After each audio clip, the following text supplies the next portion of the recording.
सत्संगत जी, प्यार से कहना धाम निरंकार जी। महाराष्ट्र समागम जो पिछले 58 इयर्स का और अब अगले की भी अनाउंसमेंट सभी ने सुनी।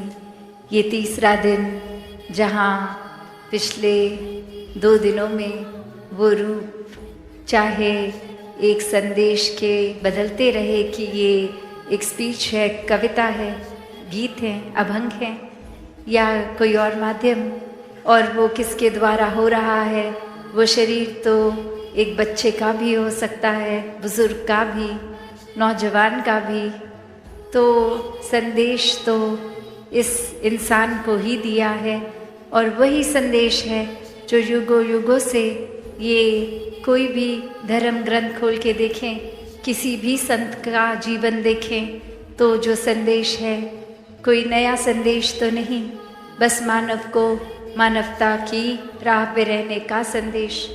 मानव को इस जीवन में रहते रहते हर पल का एक पूरा फायदा हो, एक सदुपयोग हो, ये मानवीय गुणों से जीवन भरा रहे, यही संदेश संत हर एक तक पहुंचाते हैं कि हमने जीते जी अपना जीवन तो सफल किया, इस परमात्मा से जुड़ गए, इस निराकार को जान लिया, चाहे नाम वो विट्ठल हो, पांडुरंग हो, एक कोई भी आस्था अनुसार अपना एक जो भी नाम से संबोधित करें, तो भाव वही कि यही एक सच्चाई है जो हमेशा से थी, है और रहेगी, और यही अपना रूप नहीं बदलती, ये स्थिर है, ये समय के साथ चेंज नहीं होगी, ये मौसम के साथ चेंज नहीं होगी, ये एक अपना फॉर्म नहीं बदलती, ये फॉर्मलेस, ये हर जगह रहने वाली सच्चाई। तो बात यही कि अब इस परमात्मा ने जी जहाँ ना जाने कितनी धरतियाँ बनाई, ना जाने कितने एक प्लैनेट्स बनाए, ना जाने कुछ ऐसी चीज़ें बनाई जिसका अभी तक हमको पता तक नहीं है। और ऐसे में अगर हम देखें कि हमारे को भी ये जीवन मिला इस धरती पे, तो वो एक वरदान रूप जो जीवन है उसको वाकई ही हम एक पूर्णता से, एक सफलता से जी रहे हैं, या ये जीवन के पलों को बस खराब ही कर रहे हैं। ये जीवन तो इस तरह कहा गया है कि मनुष्य जीवन एक सबसे उत्तम श्रेणी का जीवन, कि एक पेड़ पहाड़, एक इंसान अगर है तो वो जानवरों की तुलना में भी एक हर एक से प्रकृति से ऊंचा।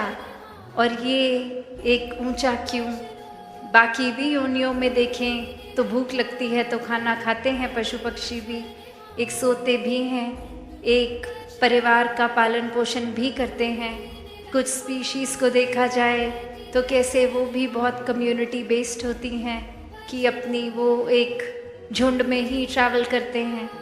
और वहीं अगर हम देखें कि बाकी हमारा ये जो अक्सर कहा गया है निद्रा भोजन भोग भय, तो ये तो हर एक में कॉमन कांस्टेंट फैक्टर है ही। तो क्या है जो मनुष्य योनि को इतना श्रेष्ठ बनाता है, वो क्या है जो हम अलग कर रहे हैं। हम अभी भी तो एक अपना घर बनाते हैं, पूरे दिन की एक्टिविटी करते हैं, वो सब करते हैं जो कोई जानवर भी करता होगा। तो ये एक जो स्पिरिचुअल इंक्लिनेशन की बात है, ये जो ब्रह्म ज्ञान की बात है, ये सच्चाई को जानना, इस परमात्मा को जानने की बात, ये ही है जो मनुष्य योनि को श्रेष्ठ बनाता है। और इंसान इसमें भी अपनी कीमत पहचानता नहीं है। ये इतना अनमोल जीवन मिला, इसको भी गवा देता है कि कैसे एक कहा भी गया है, मन तू ज्योत स्वरूप है, अपना मूल पहचान, कि जहाँ इतनी डिवाइन ये परमात्मा और इसी डिविनिटी की उपज से हम भी, और कैसा ये पोटेंशियल हमारा भी पूरे इस डिवाइन को प्राप्त करा जा सकता है, ये स्वयं इसी का अंश है, तो ये पूरे तरह से ब्रह्म भी बना जाता है। और फिर भी ये इंसान क्या चुनाव कर रहा है। ये इंसान अपने जीवन में एक अपना कीमत खुद ही पूरी तरह से नहीं लगा पा रहा, कि जैसे एक अक्सर सबसे कॉमन एग्जाम्पल जो दिया जाता है वो चाहे एक बीज का ही देते हैं कि उस बीज में पूरे का पूरा वृक्ष बनने की कैपेसिटी है, और वो वृक्ष के इतने अपने अलग अलग एस्पेक्ट्स होते हैं कि वो पत्ते भी हैं, वो ब्रांचेस भी हैं, वो रूट्स भी है, वो फ्रूट भी है। वो इतना कुछ होने के बावजूद ये उपज ये चाहे सिर्फ यही कि उस बीज को उस मिट्टी में पूरी तरह से समर्पित होना है, और एक बार ये हो गया तो फिर उसके तरीके कितने भिन्न भिन्न भी हों, फ़ायदे कितने भी हों, एक वो रूप इतना वो फुल पोटेंशियल को रीच कर लेता है। तो ऐसे ही इंसान भी एक खुद ही इस भ्रम समान है, तो भी ऐसा क्यों बन गया कि किसी को तो देख के हम बोलते हैं ये इंसान तो इतना प्यारा है, बिल्कुल फरिश्ते की तरह है, एक अच्छाई है, एक चेहरे पे नूर टपकता है, एक आते हैं हमारे से बात करते हैं तो पूरा दिन हम ही इतने खुश रहते हैं, एक बहुत ही ठंडक सी प्राप्त होती है। और वहीं हम किसी के लिए ऐसे विचार भी रख लेते हैं कि ये इंसान का तो अभी आना दूर की बात, अभी पता ही लगे कि अगले कुछ चंद दिनों में ये इंसान से मुलाकात होगी तो एक अलग तरीके की एंग्जाइटी स्ट्रेस सा फील होने लगता है कि ये किसी तरह अवॉइड हो जाए इंसान। तो बात वही कि इंसान तो सभी हैं, तो फिर इतना ये फ़र्क क्यों कि ये एक तो फरिश्ता और एक दानव वाला रूप इंसान का, जहाँ किसी को उठाना तो दूर की बात, किसी उठे को भी गिरा रहे हैं, हक दबोच रहे हैं, आंसू देने का काम कर रहे हैं, एक अपनी जो पोटेंशियल थी उससे कितना नीचे गिरा घिनौना काम भी कर रहे हैं। और क्या एक संसार में करना था क्या कर रहे हैं। ये धरती को जहाँ एक अपनी प्रेजेंस से हमने स्पिरिचुअली भी और सोशली भी एक संवारने के लिए कुदरत को क्या करना था, और हम हर तरीके से नष्ट करते जा रहे हैं, चाहे वो मन की पोल्यूशन हो या बाहर का प्रदूषण हो। तो ये प्रदूषण किसी भी तरह की है वो हानि का ही कारण बनता है। तो कैसे ये प्रदूषण को दूर किया जाए, ये दिलों से दिलों को दूर करना, इस परमात्मा से जुड़ के इससे प्यार करके हर एक से करना है, और वहाँ ही एक अपने जीवन की भी वैल्यू खुद समझना कि कोई भी पल एक वेस्ट ना हो, कोई भी पल को हम गंवा ना दें।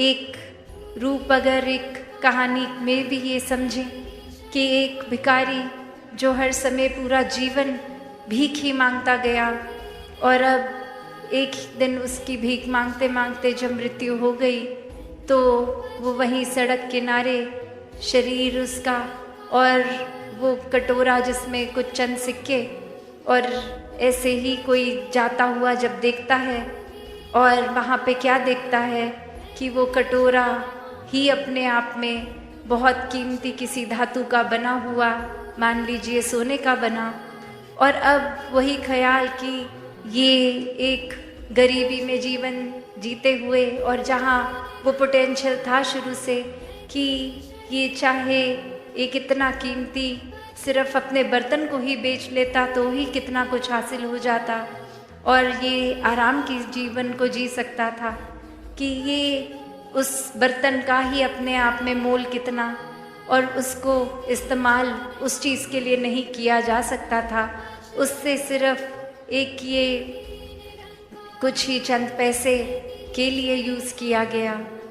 तो ये कहानी सिर्फ उस बर्तन की, उस इंसान की नहीं है। हर कोई इस संसार में जो परमात्मा प्रेमी नहीं है उसके जीवन की भी यही कहानी है कि ये अनमोल चीज़ हर समय है पास में, फिर भी उपयोग नहीं किया जा रहा।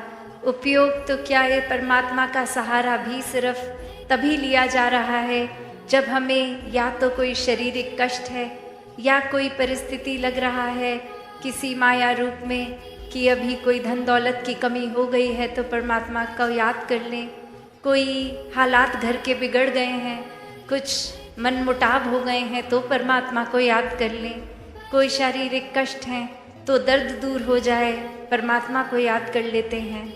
तो ये परमात्मा को याद करना तो एक हर समय की एहसास होनी चाहिए। ये सिर्फ नीड बेस्ड नहीं कि आज लग रहा है कि कुछ गलत होगा, आज सुमिरन कर लेते हैं, ये अदरवाइज़ पूरा दिन करने की ज़रूरत ही नहीं है, ध्यान जोड़ने की ज़रूरत ही नहीं है। बस वैसे तो इस तरह भी होता है कि एक एपिसोड जो दासी ने देखा कि कोई महात्मा ही सत्संग से कहीं किसी के घर बैठे और अचानक से मुंह से एक रिफ्लेक्स में ऐसे ही निकल गया, तू ही निरंकार। और साथ वाले पूछने लगे क्या हो गया, सब ठीक है? और वो महापुरुष आगे से कह रहे हैं कि मैं तो बस सिमरन ही कर रहा था। और वो कह रहे हैं आप तो ऐसे बोले जैसे हमें घबराहट हो गई कि कुछ गलत हुआ है। तो कैसे अक्सर हम ये सुमिरन को भी उसी तरह यूज़ कर लेते हैं कि अचानक से देख ली कोई दुर्घटना और वहाँ पे ही ये निकला कि एक ये चीज़ इस तरह से दृश्य देख लिया, कुछ सुन लिया, तो ये एक अल्फाज की तरह ही कि अगर कुछ कहना ही है तो चलो ये सिमरन की पहली लाइन बोल देते हैं। तो मन के भाव, ये जुड़ाव हर समय का जहाँ हो, एक ये परिस्थिति अनुसार नहीं, तो वैसा ही मन भक्तों का होता है, वैसी ही एक पूरी निष्ठा विश्वास भक्त रखते हैं। वो मोहताज नहीं होते कि आज एक जीवन कंफर्टेबल है तो क्या ही परमात्मा को याद करना, पर अगर कुछ लगेगा कि जीवन अब थोड़ा सा एक कठिन हो रहा है तब जीवन में परमात्मा को शामिल कर लेंगे। तो भक्ति तो कभी भी कन्वीनियंस से नहीं होती। अगर ऐसा हम कर रहे हैं तो खुद ही अपने अंदर सोच लें कि क्या एक वाकई ही वो भक्ति है, एक प्योरेस्ट फॉर्म है हमारे आत्मा और परमात्मा का जो एक होता है, या फिर उसी को हमने कोई गेम बना ली है, कोई छल कपट है, कोई एक चतुराई, एक चालाकी रूप बना दिया है।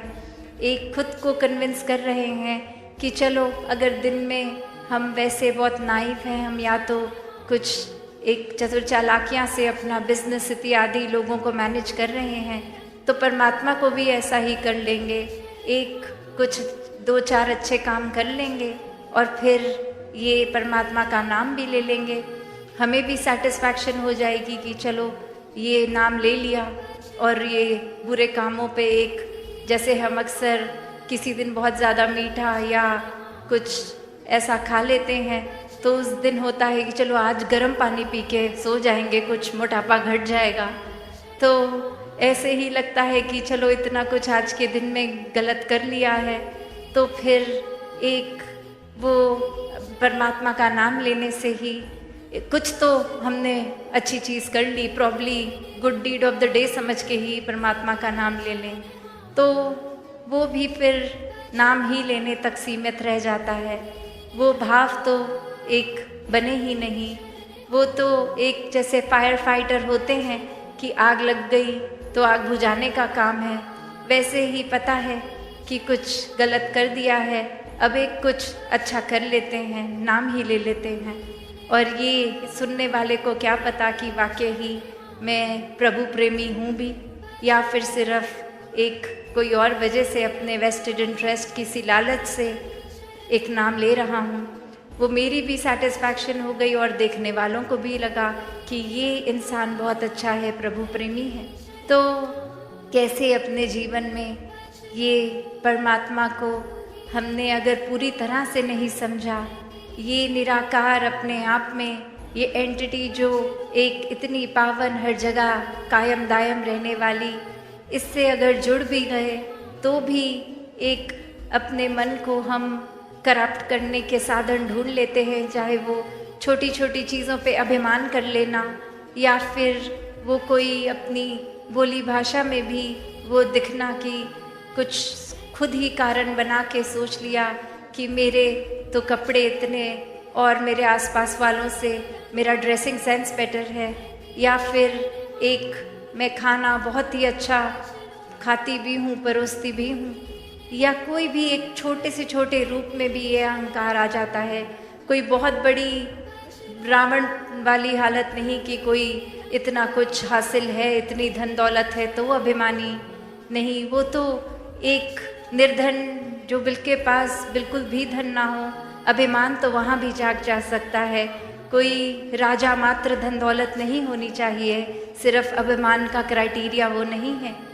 तो कैसे एक अपने जीवन में हर एक ने जहाँ इस परमात्मा से जुड़ना है तो वो पूरे करेक्ट रीज़न से जुड़े, एक दिल के अंदर ये प्यार का एक प्रेमा भक्ति को ही सिर्फ अपना कर, और वो भी कोई अजम्पशन बेस्ड नहीं कि परमात्मा कहीं है तो परमात्मा से प्यार करना है।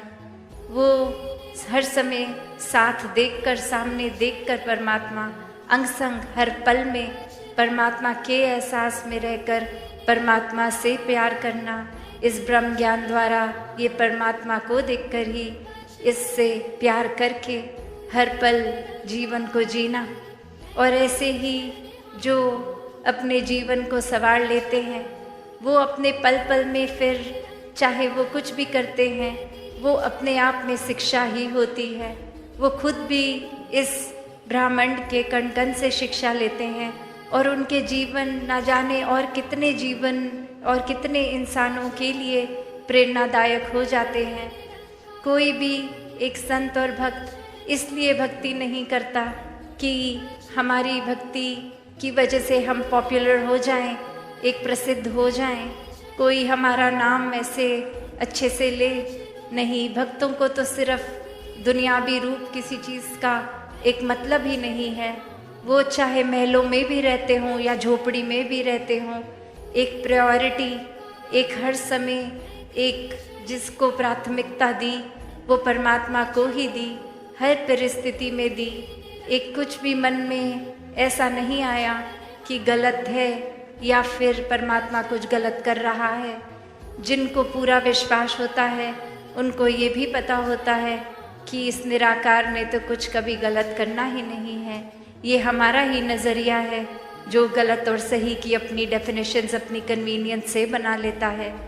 तो कैसे इस जीवन में जहाँ एक अपने आप का मूल डालने की बात है कि ये भक्तों की एक अवस्था, वो मोल एक किसी धन दौलत से तोली नहीं जा सकती। एक और कहानी जहाँ एक इंसान जाता है और देखता है कि किसी संत के पास कुछ चुनिंदा ही, कुछ गिनती के ही शिष्य बैठे हैं और वो आगे से कहता है कि आप मेरे घर आइए, मैं आपको एक उस तरह से महंगे महंगे चीज़ों को, धन दौलतों को आपके आगे उपस्थित कर दूंगा, और ये सब अगर मिला के भी उतनी धनराशि नहीं दे सकते। तो वो गुरु आगे से कहते हैं कि जो मुझे ये दे सकते हैं आपकी वो काबिलियत नहीं है देने की। और फिर यहाँ और अभिमान आता है कि शायद इन गुरु को पता नहीं कि मेरे क्या काबिलियत है, मेरे तो इतने कारोबार, इतना विस्तार है कारोबार का, मेरी तो फाइनेंशियल कैपेसिटी ही कुछ अलग सी है देने की।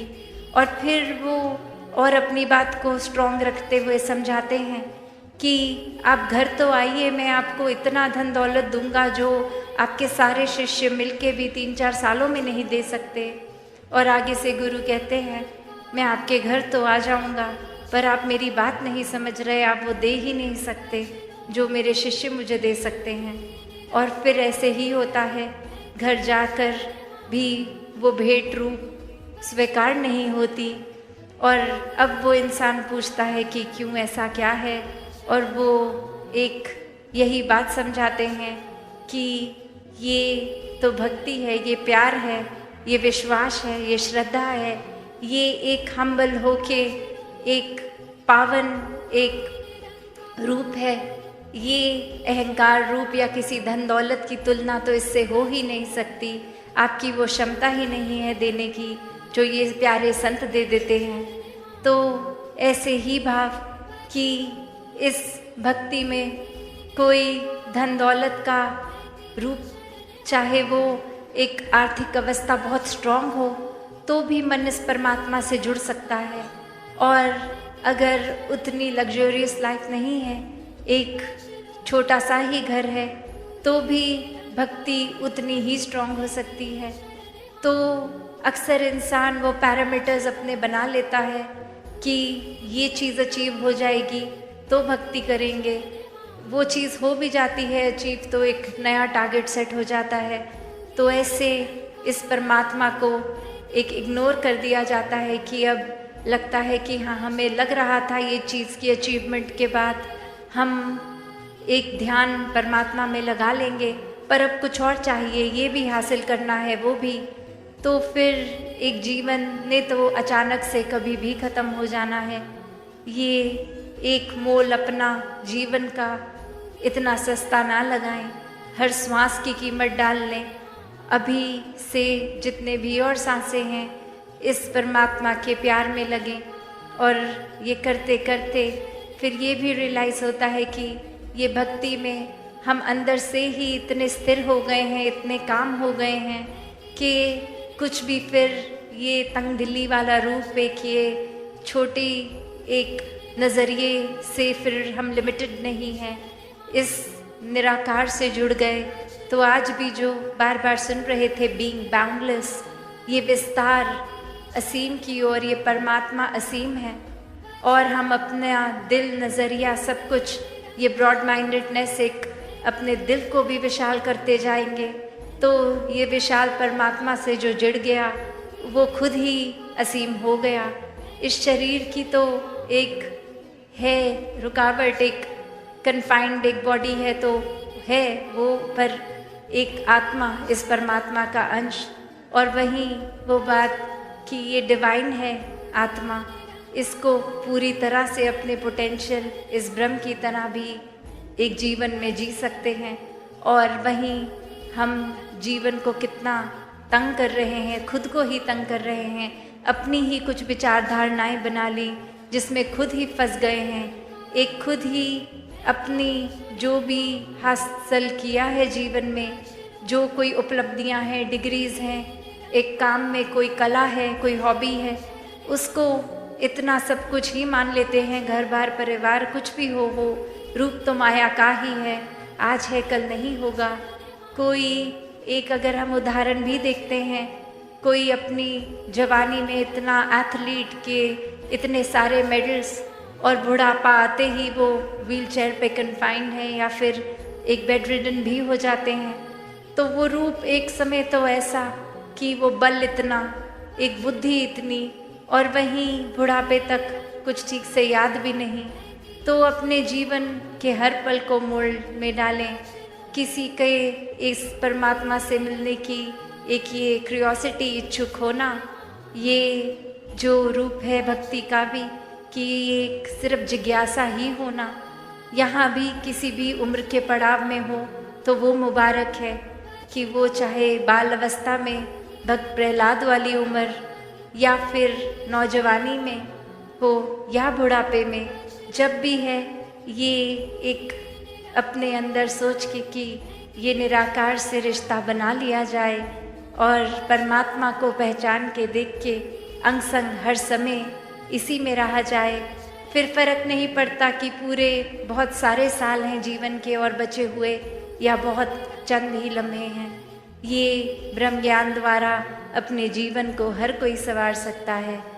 तो जहाँ पिछले 3 दिनों में संतों ने इतने अच्छे वचन बोले, इतनी प्रेरणादायक ये सिखलाइयाँ, और अनेकों रूपों में ये चाहे ग्राउंड की सेवाएं सारे संत कितने टाइम से, महीनों से कर रहे हैं, और कितनी ऐसी भी सेवाएं जिसको निभाते हुए ये समागम वेन्यू तक भी पहुँचे नहीं, या फिर इच्छा होते हुए भी कि अटेंड करना है, इस शहर तक भी नहीं आ पाए। तो ये भाव हर एक के फिर भी एक परवान है। एक भक्ति में ये सेवा भी एक फिजिकली ही सिर्फ नहीं आके करने वाली, मन से सेवा भी सेवा ही है। तो दातार हर एक पे कृपा करे कि इसी तरह अपने मन को सेवा सुमिरन सत्संग में लगाएं। इस निराकार को हमेशा प्रायोरिटी बनाते हुए फिर जो भी दिन भर के कामकाज हैं उनको भी पूर्णता से निभाएं। अपनी मेहनत से, एक पूरी लगन से, एक उसमें भी फिर भक्त तो हमेशा एक जो भी काम करते हैं उसको पूरी तरह से करते हैं, चाहे सामाजिक कार्य है या पर्सनल लाइफ का या फिर कोई इंटरपर्सनल रिलेशनशिप्स हैं, हर एक में पूरा देते हैं, अपना 100% देते हैं, पर साथ ही अपनी स्पिरिचुअलिटी को भी पूरी तरह हर समय एक सबसे ज़्यादा ध्यान उसी में लगा के रखते हैं। तो ऐसा जीवन हर कोई जी सकता है। ये जीवन को वाकई ही जो इतना अनमोल जीवन है, इसको एक इस तरह से भी जी लेते हैं जैसे भक्त पूरे एक एक पल को जीते हैं, एक पूरी अपनी 100% देके। और वहीं हमारा अगर थोड़ा सा भी डिरेल हो जाते हैं तो ये जीवन व्यर्थ ही हो जाता है। तो हर पल इस निराकार, इस परमात्मा से जुड़ के रहेंगे तो ये फ़ायदा एक सिर्फ वो नहीं कि कुछ उपलब्धियां मिलेंगी, वो तो परमात्मा के ऊपर है, क्या दे रहा है वो भी बेस्ट है, नहीं दे रहा तो भी बेस्ट है। एक सिर्फ अपनी आध्यात्मिक ही ग्रोथ के लिए एक प्यार ही सिर्फ बनाकर बेस भक्ति करें। साथ संगत जी, धन्यवाद जी। साथ संगत जी, प्रेम से कहना,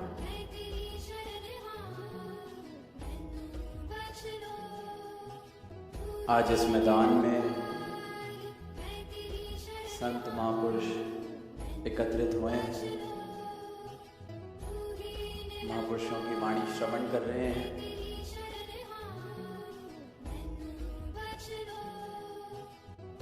परमात्मा का, इस दातार का, प्रभु का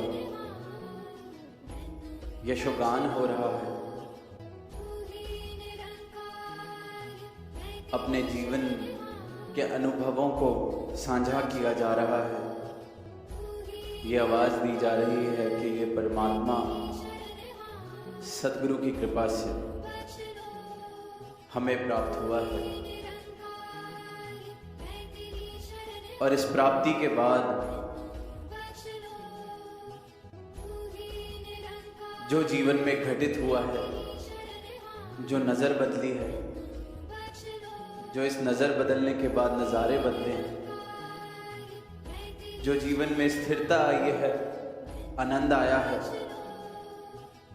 इसे साझा किया जा रहा है। प्रयास किया जा रहा है कि प्रत्येक मानव, एक एक इंसान, एक एक मानव जो अज्ञानता में इस प्रभु से बेमुख होकर जीवन जी रहा है, उस तक भी ये आवाज़ पहुँचे, उस तक भी ये बात पहुँचे कि परमात्मा प्राप्त किया जा सकता है। परमात्मा की प्राप्ति इस जन्म के चलते, इस शरीर में रहते रहते की जा सकती है। ये मुक्ति जिसका जिक्र अक्सर करते हैं, इसे इन श्वासों के चलते प्राप्त किया जा सकता है, जिसे जीवंत मुक्ति कहा गया है। जहां मानवता को वैर नफरत की आग में जलते हुए देख रहे हैं, ईर्ष्या की आग में जलते हुए देख रहे हैं, इस प्रकार नफरतों ने जोर पकड़ लिया है कि अपने पराये का भी कोई फर्क नहीं। इस प्रकार मानवता जल रही है। तो संत ये प्रयास कर रहे हैं कि हर एक मानव का जीवन प्रेम, चैन, सुकून से युक्त हो सके। सिर्फ इतना सा प्रयास है, सिर्फ इतनी सी मनोकामना है। और इस मनोकामना, इस प्रयास के पीछे जो भाव है, ये भाव क्यों आ रहा है? क्या किसी पे एहसान करना चाह रहे हैं? क्या ये ऐसे भावों से आ रहा है कि हम एक बेहतर जीवन जी रहे हैं, खुद को ऊंचा मान रहे हैं और इसलिए साझी कर रहे हैं ये बात? नहीं। खुद को बेहतर तो अहंकार मानता है। संतों महापुरुषों के जीवन में तो अहंकार की गुंजाइश ही नहीं, तभी तो संत कहला रहे हैं। समर्पित हो गए हैं, इसलिए तो सदगुरु के सेवक हैं, इसलिए तो सदगुरु के दास हैं। तो ये जो भाव है कि सारी ही मानवता तक ये संदेश पहुंचे, सारी ही मानवता को ठंडक मिले, एक एक इंसान इस अज्ञानता के अंधकार से प्रकाश की ओर आ सके, नफरत वैर विरोध वाली आग से प्रेम वाली ठंडक को प्राप्त कर सके। ये इसलिए क्योंकि सब में अपना रूप देखते हैं इस ब्रह्म ज्ञान को पाने के बाद। ये कोई अहंकार वाली बात नहीं कि हम बेहतर, क्योंकि अक्सर इतिहास पढ़ते हैं दुनिया में तो धर्म का प्रचार इस प्रकार से ही हुआ है कि मेरा धर्म ऊंचा तो मैं सबको अपने धर्म में तब्दील करूंगा, इनको जीवन जीते कैसे हैं सिखाऊंगा। ये भाव अहंकार का। पर संतों के भाव करुणा वाले होते हैं, प्रेम वाले होते हैं, दर्द वाले होते हैं। पीड़ा होती है संतों के हृदय में जब देखते हैं कि मानव किस प्रकार से पीड़ा में जी रहा है, किस प्रकार से आग में जल रहा है, क्योंकि सब में अपना रूप देखते हैं, सब में इस परमात्मा को देखते हैं। जो ये भाव कहे जाते हैं कि तेरा रूप है ये संसार, तो इसके दर्शन संसार में कर रहे हैं। इसलिए फिर ये मनोकामना, इसलिए फिर ये प्रार्थना, इसलिए फिर ये प्रयास कि सबका भला करो भगवान, सबका सद्गति हो कल्याण। ये कल्याण सबका इसलिए मांगा जा रहा है क्योंकि सबके भले में ही हमारा भला है, सबके सुख में ही हमारा सुख है। सामने वाला भी मेरा ही रूप है, मैं भी सामने वाले का रूप हूँ, क्योंकि हमें बनाने वाला एक, हमें विचरने वाला एक, हमें चलाने वाला एक। जब ये एक ही हर थां पर है तो फिर करुणा वाले भाव आते हैं, प्रेम वाले भाव आते हैं। प्रेम से सामने वाले की जलती हुई जब जीवन को देखते हैं, जिंदगी को देखते हैं, तो अपने भाव संतों के भी हृदय पे गल जाते हैं कि नहीं, कोई भी मानव इस आग में ना जले। हम भी जल रहे थे, हमें ठंडक मिली, हमें ये प्राप्ति हुई, हमारा जीवन प्रेम से युक्त हुआ, आनंद से युक्त हुआ, सबका जीवन युक्त हो सके। तो जहाँ ये प्रयास करते हैं वहीं इस परमात्मा के गुणों का बखान भी करते हैं। परमात्मा की कृपा, परमात्मा की प्राप्ति, सदगुरु की कृपा, प्रयास करते हैं शब्दों से जन जन तक पहुंचाने का। पर वहीं एक दुविधा भी हर संत की है, हर महापुरुष की है। जिसे शहंशाह जी ने भी अवतार वाणी में लिखा कि एक ज़बान ही तो मिली है और लाखों ही गुण, अनंत अनंत कृपाएं, तो एक जुबान से जिक्र किया तो कैसे जाए। कितनी ही बात कर लेंगे, कितना ही कह देंगे। तो जहाँ हृदय तो चाह रहा है कि सब कह दें, सब बता दें, जितना बोल सकते हैं, जितने इशारे दे सकते हैं, जितनी इस परमात्मा ने लियाकत दी है, पर वहीं अपनी बेबसी भी बताते हैं कि इस एक ज़बान से इस परमात्मा का जिक्र किया कैसे जाए। इस एक ज़बान से इसकी लाखों अनंत गुणों का बखान किया कैसे जाए। और कर भी दिया तो ये ज़बान, ये शब्द पूरे कैसे पढ़े, क्योंकि ये तो निशब्द है, ये तो असीम है। मेरे शब्दों की सीमा है, मेरी सोच की सीमा है। मैं इसके गुण गाने भी लगूं तो मेरी सीमा है, तो मैं इस असीम के गुण गा भी कैसे पाऊं। तो बड़ी दुविधा संतों की रही है।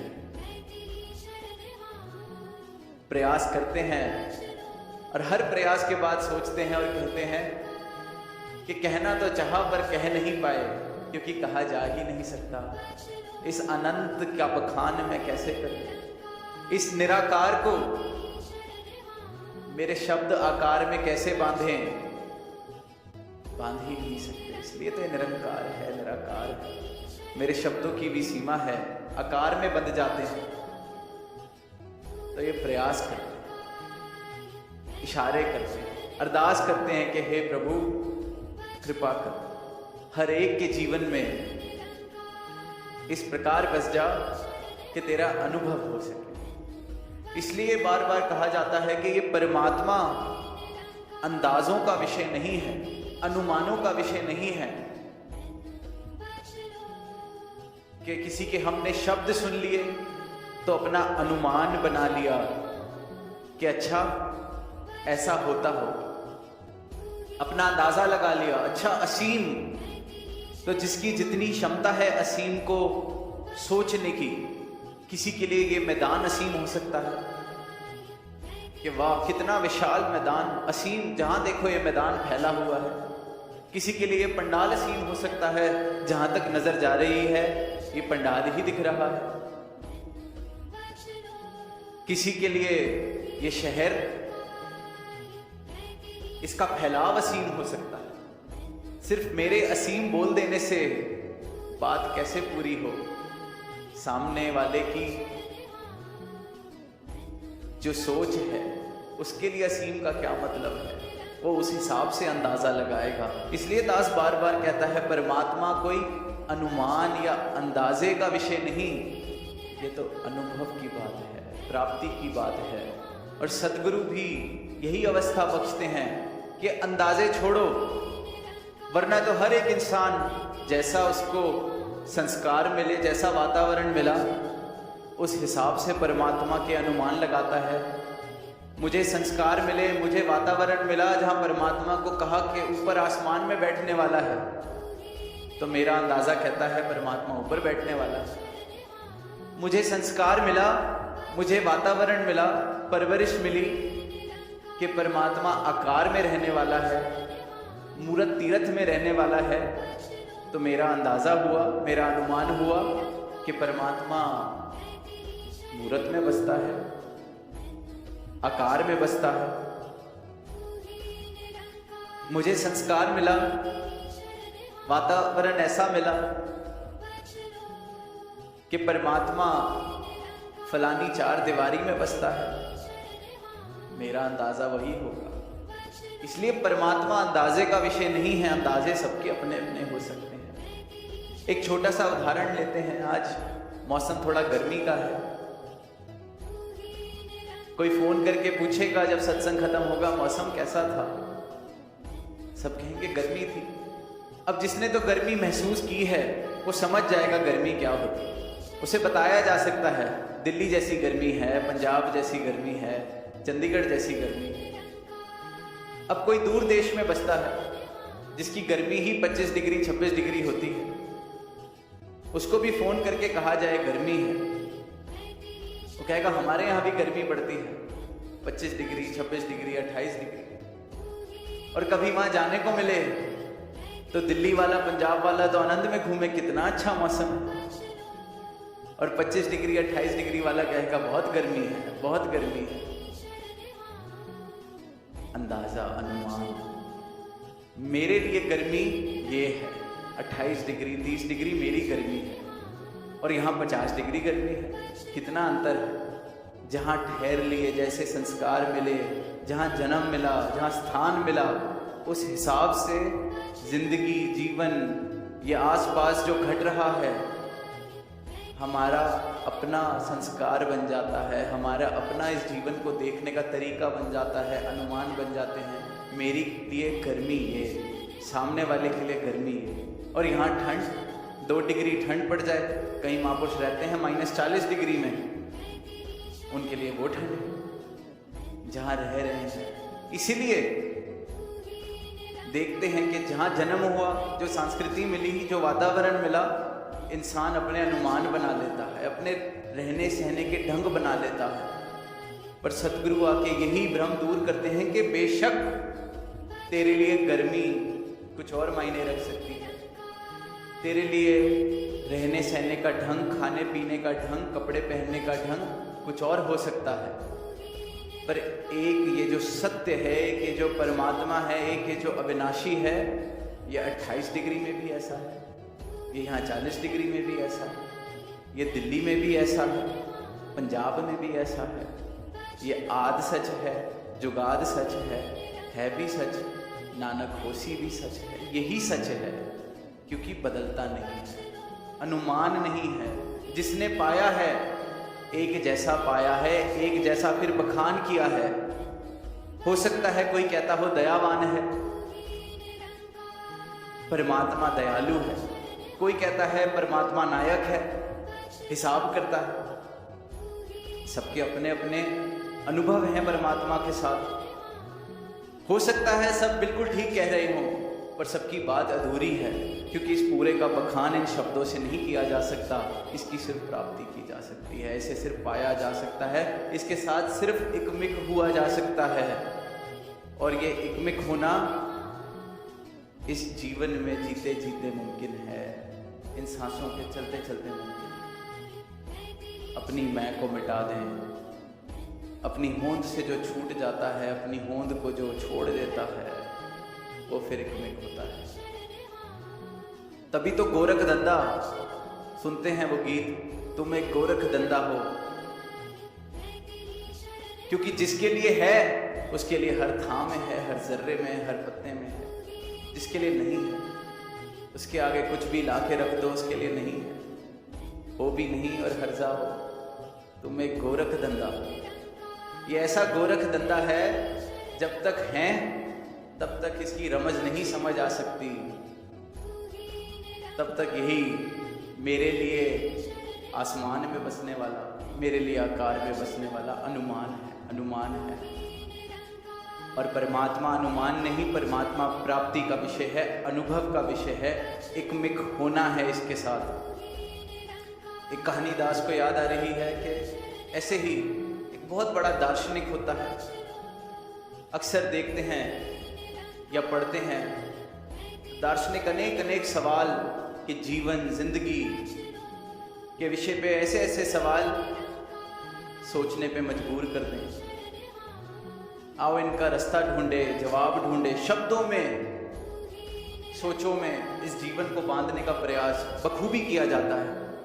ऐसे ऐसे विषय जिन पर इंसान सवाल करता है, सोच करता है, उनके जवाब देने का प्रयास करते हैं। एक बड़ा प्रसिद्ध दार्शनिक परमात्मा के विषय पर इसी प्रकार के सवाल, इसी प्रकार के प्रयास, जैसे दास ने कहा, ये असीम है, इसको सीमित कैसे किया जाए, निशब्द है, इसको शब्दों में कैसे बांधा जाए। अब वो भी प्रयास कर रहा है। अब उसका एक मित्र है, वो उसके इस प्रयास को देखता है और कहता है, तू कर क्या रहा है? कहता है, किताब लिख रहा हूं। इस परमात्मा के ऊपर जो कहा जा सकता है, जो लिखा जा सकता है, ऐसी किताब लिख रहा हूं कि जितने सवाल हैं सबके जवाब मिल जाएं। जितने इस परमात्मा को लेके बात है, सारी बात मैं कह दूं कि कोई मेरी किताब पढ़े तो उसे परमात्मा मिल जाए, ऐसी किताब लिखने का प्रयास कर रहा हूं। जीवन के गहरे से गहरे सवालों को जवाब देने का प्रयास कर। तो अगले दिन दोनों मित्र सैर पे जाते हैं समुद्र के किनारे। तो जिस मित्र ने सवाल किया होता है, ये तो क्या कर रहा है, वो एक बाल्टी में एक चम्मच से समुद्र को थोड़ा थोड़ा डालना शुरू कर रहा है। चम्मच लेता है, समुद्र से थोड़ा सा पानी निकालता है, बाल्टी में डालता है, फिर चम्मच से थोड़ा सा पानी निकालता है, बाल्टी में डाल देता है। 10 मिनट 15 मिनट, जब तक वो दार्शनिक मित्र मजबूर नहीं हो गया पूछने के लिए, तू कर क्या रहा है? कहता है, सारे के सारे समुद्र को खाली कर दूंगा, चाहे जितनी बाल्टियां लगें, चम्मच से भर दूंगा, समुद्र खाली कर दूंगा। ये एक बाल्टी भरने वाली है, फिर एक बाल्टी और लाऊंगा, उसमें इस समुद्र को मैं खाली करने का आज प्रयास कर रहा हूं और तभी उठूंगा जब ये खाली हो जाए। कहता है मूर्ख, ये मुमकिन ही नहीं है, तू कर क्या रहा है? कहता है जब तू एक किताब में इसको बांधने का प्रयास कर सकता है, दावा दे सकता है कि अपनी किताब में इस परमात्मा को बांध लेगा, समझा देगा, तो फिर ये समुद्र क्या चीज है? कहता है इस समुद्र की तो फिर कोई सीमा है। शायद कुछ वर्षों बाद मैं इसको खाली कर पाऊं, या लाखों लाखों जन्म लगा के शायद मैं इसको खाली कर दूं इसकी, क्योंकि कोई तो सीमा है। पर यह परमात्मा तो असीम है। जब तू इसको बांधने का दावा कर रहा है, मैं समुद्र को नहीं खाली कर सकता। तो बात साध संगत के ये असीम जो है, इसे सीमा में बांधा नहीं जा सकता।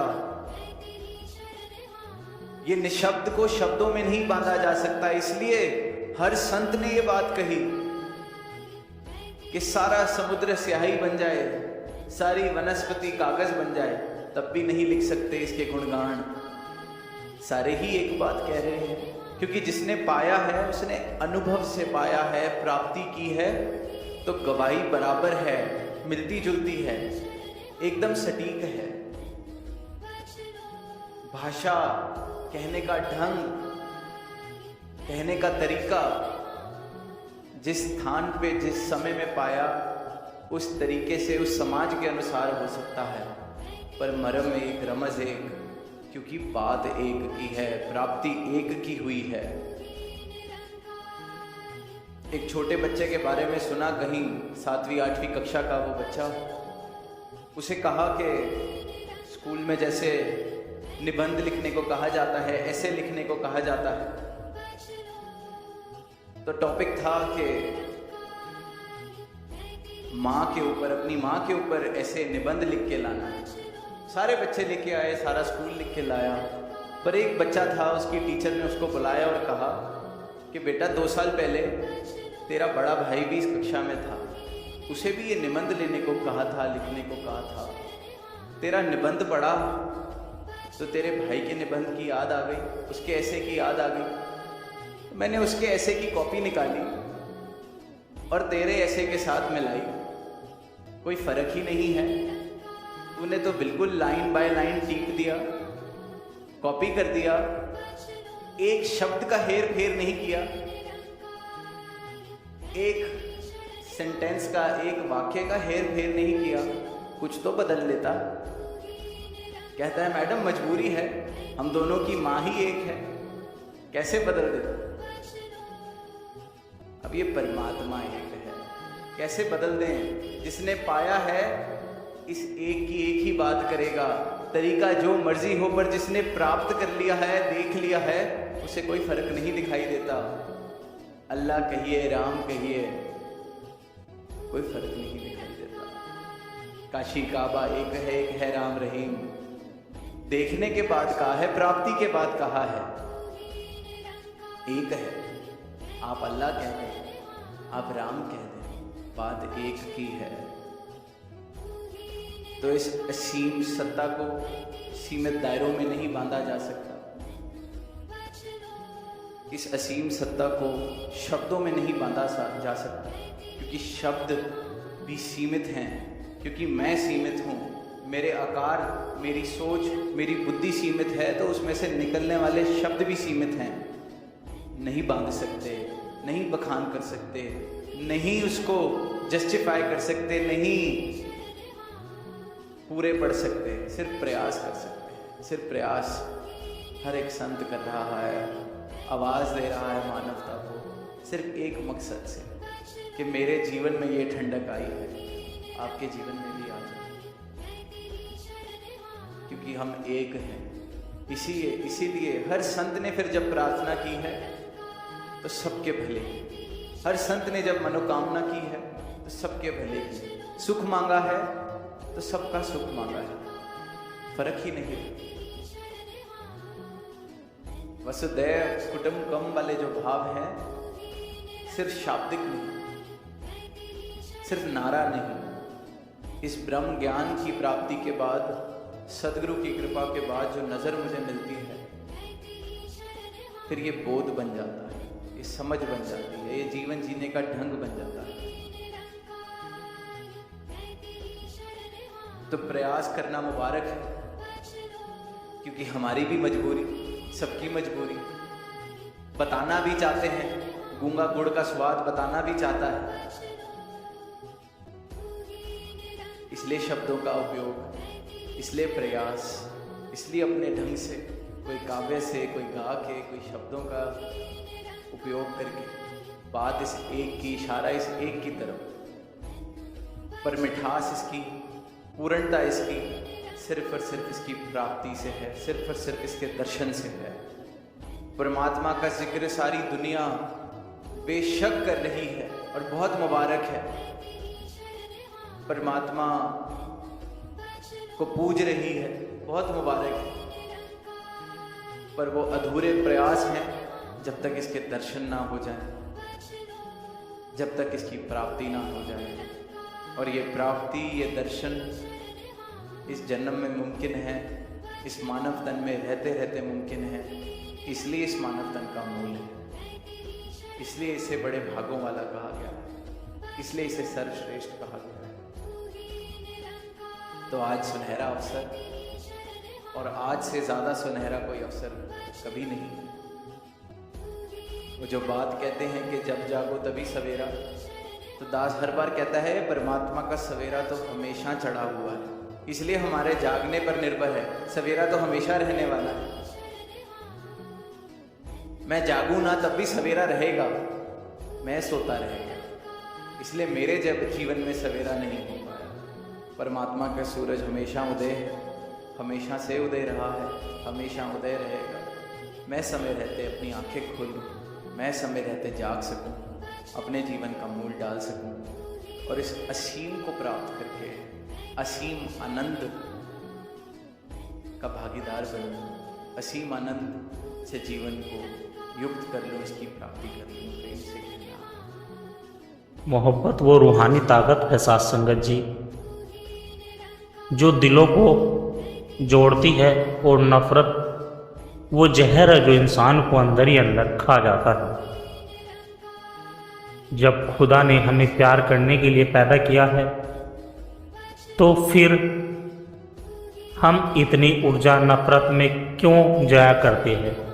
सत्संगत जी, इस कहानी में हम चले गए एक ऐसे इंसान की यात्रा पर जिसने नफरत को अपना हथियार बना लिया था, लेकिन एक दिन जब उसे निरंकार की रोशनी मिली तो उसके जीवन की सारी रातें सुबह में बदल गई। तो आइए साथ संगत जी सुनते हैं, एक उम्र भी कम है मोहब्बत के लिए, लोग कहाँ से वक्त निकाल लेते हैं नफरत के लिए। एक दिल को छू जाने वाली निरंकारी कहानी साथ संगत जी। दिल्ली के एक छोटे से मोहल्ले में एक व्यक्ति रहता था जिसका नाम राजीव था। काम का पक्का, परिवार का ध्यान रखने वाला, लेकिन एक कमी थी, वह बहुत जल्दी नफरत पाल लेता था। मोहल्ले में कोई उसे ऊंची आवाज में बात कर दे, दुकान वाला थोड़ा कम तोल दे, या कोई सड़क पर गाड़ी थोड़ा पास से निकाल दे, राजीव क्रोध में उबल जाता था। उसकी पत्नी सीमा हमेशा समझाती कि राजीव, लोग जैसे भी हो, हमें तो अपने मन को साफ रखना है। पर राजीव का जवाब होता, मैं क्यों सहूं, जिसने जैसा किया वैसा ही दूंगा। धीरे धीरे मोहल्ले में उसकी पहचान एक झगड़ालू और कड़वे इंसान की बन गई। रिश्तेदार उससे दूर हो गए, बच्चे भी उससे डरने लगे। राजीव को कभी कभी अकेलापन सताने लगा जब वह अपने व्यवहार को सच्चाई कहकर सही ठहराता। एक दिन उसकी बिटिया रिया ने पूछा, पापा आप हमेशा गुस्सा क्यों करते हैं? मुझे अच्छा नहीं लगता जब आप सब पर चिल्लाते हो। उसकी आंखें भर आई। राजीव के मन में पहली बार हलचल हुई। उसी हफ्ते मोहल्ले में सत्संग लगा था। सीमा ने बहुत आग्रह किया कि राजीव बहुत आग्रह किया तो राजीव अनमाने मन से वहां चला गया। संत बोल रहे थे, अगर तुम्हारा दिल बाग की तरह खिला हुआ नहीं है तो समझो नफरत के कांटे फैले हैं। परमात्मा प्रेम है और प्रेम में ही परमात्मा की प्राप्ति है। राजीव को हर बात खुद पर सीधी लग रही थी। फिर संत ने कहा, तुम्हें लगता है दूसरों ने तुम्हें दुख दिया है, लेकिन असल में दुख तुम्हारे मन में नफरत और गुस्से से पैदा हुआ है। जब तक दिल में प्रेम नहीं तब तक कोई पूजा सफल नहीं। राजीव पहली बार उस दिन रोया। उसने निरंकार से प्रार्थना की कि हे प्रभु, हे परमात्मा, मुझे नफरत से निकालकर मोहब्बत की राह दिखा, मेरी रूह को हल्का कर। फिर उसका जीवन धीरे धीरे बदलने लगा। उसने सबसे पहले अपनी पुरानी माफिया मांगी। मोहल्ले के एक दुकानदार से जाकर कहा, भाई उस दिन मैंने जो कहा वो गलत था, मुझे माफ़ कर देना। दुकानदार चौंक गया, फिर मुस्कुराकर बोला, राजीव भाई, आपको देखकर लगता है जैसे आप फिर से जन्मे हो। अब राजीव हर सुबह सत्संग जाता, बच्चों के साथ खेलता, मोहल्ले में फूल बांटता, बुजुर्गों के चरण छूता। लोग हैरान थे, ये वही राजीव है। एक दिन किसी ने पूछा, राजीव आपके जीवन में इतना बड़ी परिवर्तन कैसे आया? राजीव मुस्कुराकर बोला, पहले मैं सोचता था कि मैं सही हूँ और सब गलत, लेकिन जब निरंकार को जाना तो समझ आ गया खुद को सही मानना भी एक अंधापन है। मोहब्बत बांटने में जो सुकून है वो नफरत में कभी नहीं मिल सकता। संगत जी, राजीव की कहानी मोहब्बत की मिसाल बन गई। जहाँ पहले लोग उससे कतराते थे, अब उसे भी गले लगाने लगे थे। उसकी बेटी ने एक दिन कहा, पापा अब आप सचमुच अच्छे बन गए हो, अब आप गुस्सा नहीं करते, अब आप प्यार करते हो। राजीव ने बेटी को गोद में उठाया और कहा, बेटी मोहब्बत करने की उम्र नहीं होती और नफरत करने का कोई कारण नहीं होता। अब मैं उस खुदा का शुक्रगुजार हूँ जिसने मुझे बदल दिया है और मेरी हर श्वास में बस यही प्रार्थना है कि सबके लिए, सबके दिलों से नफरत मिट जाए और सिर्फ मोहब्बत रह जाए। साथ संगत जी, जिन्हें खुदा की मोहब्बत मिल जाती है वो दूसरों से नफरत करना भूल जाते हैं, क्योंकि जब मन रब से भर जाए तो बाकी सब जगह खुद ब खुद खाली हो जाती है। साथ संगत जी, पंजाब के लुधियाना जिले में एक गांव धर्मपुर था। वहाँ एक शख्स दिन भर खेतों में मेहनत करता और शाम को गुरबानी कीर्तन में शामिल होता। उस गांव में एक नाम बार बार कानों में पड़ता था और वह नाम भीम सिंह था। भीम सिंह अपने समय का सबसे मेहनती, समक्ष लेकिन सबसे ज़्यादा कटु स्वभाव का व्यक्ति था। हर छोटी बात को दिल से लगाना, दूसरों की गलतियां याद रखना और किसी के जरा सा भी कुछ कहने पर दिल में नफरत पाल लेना उसका स्वभाव बन चुका था। गांव में अगर किसी की जमीन पर गलती से पैर रख दे तो भीम सिंह सालों तक उसे माफ नहीं करता। वहीं दूसरी ओर गांव में ही एक और इंसान था जिसका नाम संतोख दास। एक निहायत ही शांत, सहज और प्रेम से भरा हुआ इंसान था। भीम सिंह और संतोष दास के खेत आमने सामने थे। एक दिन बारिश के बाद संतोष दास ने खेत की मिट्टी बहाकर भीम सिंह की जमीन में चली गई। बस यहीं से नफरत की आग ने चिंगारी पकड़ ली। भीम सिंह ने उसी शाम सत्संग के दरबार में सबके सामने संतोष दास को अपशब्द कहे, उसका अपमान किया, लेकिन संतोष चुपचाप सुनता रहा, कुछ नहीं बोला। लोग हैरान थे, इतना अपमान हो संतोष दास चुप हो भी कैसे। पर संतोष दास ने बस इतना कहा, अगर मेरी वजह से भाई को दुख हुआ तो मैं क्षमा चाहता हूँ। मोहब्बत में ऊंच नीच नहीं देखी जाती। इस जवाब में भीम सिंह को और अधिक क्रोधित कर दिया। यह तो दिखावा है या तो डर है मेरा, बस वह सोचता रहा। मगर समय बीतता गया और धीरे धीरे गांव में एक फर्क दिखाई देने लगा। जहां भीम सिंह के आसपास लोग कम होते जा रहे थे, वहीं संतोष दास के पास शाम कोई न कोई बैठता होता था। कोई अनुभव सुनाने, कोई जीवन की सीख लेने, कोई गुरबानी समझाने। एक दिन गांव में एक साधु आए जिनका प्रवचन बहुत ही प्रसिद्ध था। उन्होंने एक प्रश्न रखा, कहा, क्या तुम्हें लगता है मोहब्बत के लिए उम्र होनी चाहिए या बस एक सच्चा दिल होना चाहिए? गांव के लोगों ने चुपचाप एक दूसरे की ओर देखा। भीम सिंह उस सभा के पीछे खड़ा था और जैसे ही वो साधु ने कहा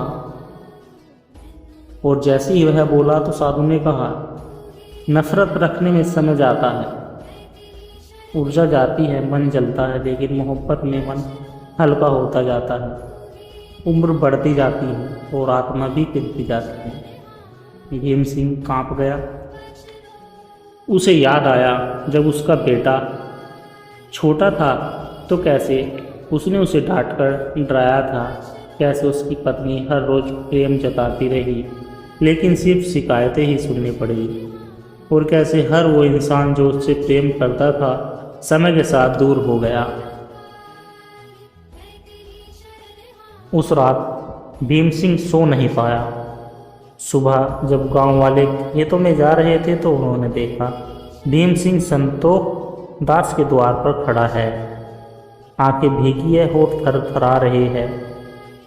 बोला, भाई मैं थक गया हूँ, इतनी नफरत ढोते ढोते अब हिम्मत नहीं बची, मुझे माफ़ कर दो। संतोष दास ने भीम सिंह के कंधों पर हाथ रखा और कहा, जिस दिन दिल मोहब्बत मांगता है उस दिन नफरत अपने आप थक जाती है। तो लोग साथ खेत पर चलते हैं। उस दिन गांव में एक नई मिसाल बनी।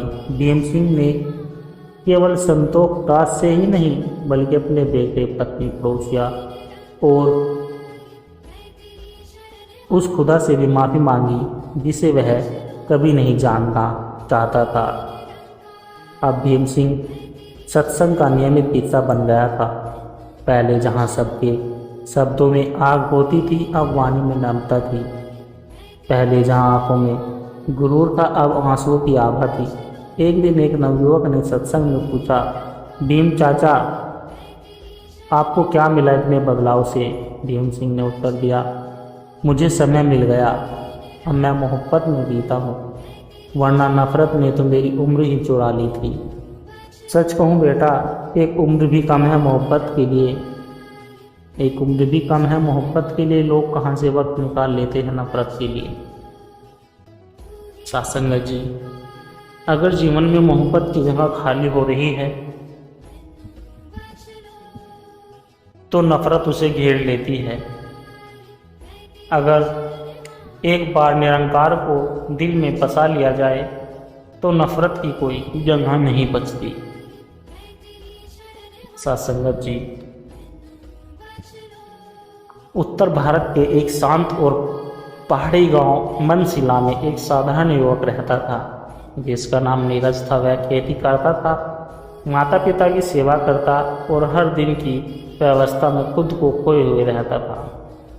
परंतु एक बेचैनी थी जो उसे भीतर से हर रात करवटें बदलती थी। वह अक्सर अपने मन से पूछता था, क्या मेरा जीवन केवल खेत, घर और थकान तक ही सीमित है? क्या कोई ऐसा भी है जो मेरे इस खालीपन को समझ सके? उसी गांव में एक बूढ़ा फकीर था जिसका नाम बाबा रूहान था। सफ़ेद दाढ़ी, शांत नेत्र और होठों पर सदा निरंकार का स्मरण। एक दिन नीरज की भेड़ें जंगल में भटक गई। वहां उन्हें ढूंढता हुआ पहाड़ी चट्टान पर पहुंचा।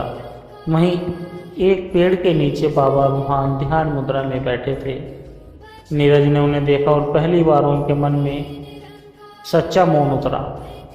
बिना कुछ कहे वह उनके पास बैठ गया। कुछ देर बाद वह बाबा बोले, तो अपने जीवन से नहीं, अपने आत्मा की भूख से परेशान है बालक? नीरज बोला, हाँ। क्योंकि तूने बहुत कुछ देखा, बहुत कुछ लिया और खुद को नहीं जाना।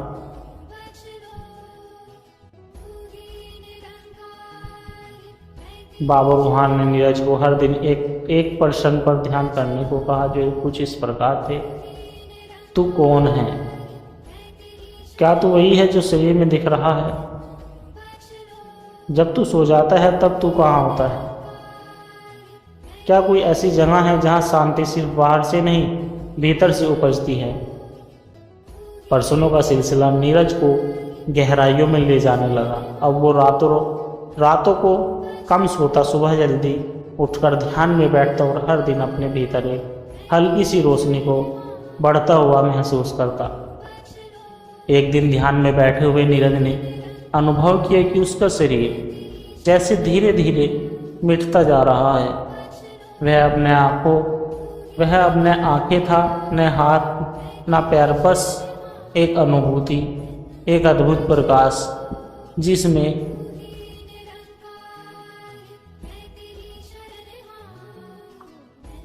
जिसमें कोई सीमा नहीं, कोई डर नहीं, कोई पहचान नहीं।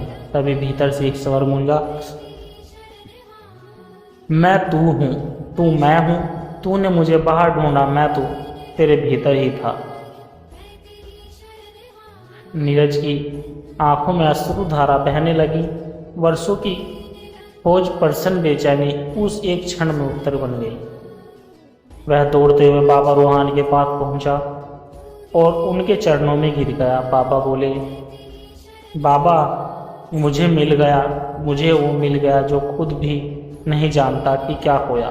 बाबा मुस्कुराए और बोले, तू अब जान गया कि परमात्मा कोई जगह पर नहीं रहता, वह तो तेरे भाव में है, तेरे प्रेम में है, तेरे मौन की गहराइयों में है। नीरज अब पहले जैसा नहीं था। वह खेतों में काम तो करता था, लेकिन हर बीज बोते वक्त परमात्मा का नाम लेता था। वह लोगों से प्रेम से मिलता और जब कोई कहता कि नीरज तू बदल गया, तो वह कहता, मैं नहीं बदला, मैंने बस अपने भीतर के मैं को देख लिया। गांव के लोग धीरे धीरे उसकी संगति में बदलने लगे। गांव अब केवल एक गांव नहीं था, वह एक साधना स्थली बन गया था।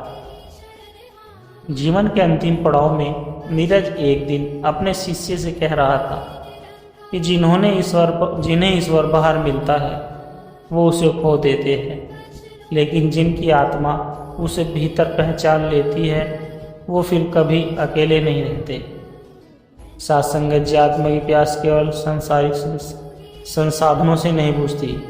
सच्चा संत वह है जो प्रसन्न नहीं दिशा देता है, परमात्मा कहीं दूर नहीं, मन की गहराइयों में है। जिस दिन अहंकार गिरता है उस दिन आत्मा बोलने लगती है। सत्संगत जी दास के द्वारा कहे गए प्रेरणादायक कहानी विचार यदि आप जी को अच्छे लगे हो तो वीडियो को लाइक करें, शेयर करें, कमेंट बॉक्स में धन्य निरंकार जी जरूर लिखें और दास को आशीर्वाद दे। हर रोज आप जी के चरणों में ऐसी ही प्रेरणादायक कहानी विचार लेकर आता रहूं। सत्संगत जी प्यार से कहना, धन्य निरंकार जी।